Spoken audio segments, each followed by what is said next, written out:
Welcome, today in front of me Honor X7 and I'll show you how to remove SIM pin from SIM card on this device.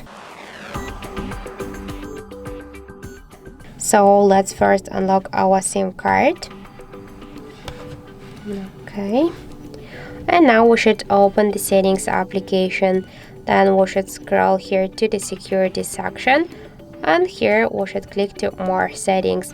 After that we should tap to set up SIM lock, and here we will see the lock SIM card switcher. Just to remove SIM pin from here, you should click once on the switcher, and here we should enter our currently pin code. In my case that's from 1 to 4. Then just tap here to OK, and now we can see that we just successfully removed SIM pin from SIM card on our Honor X7 device. So that's it, thank you for watching, and if you find this video helpful, don't forget to leave a like, comment and to subscribe our channel.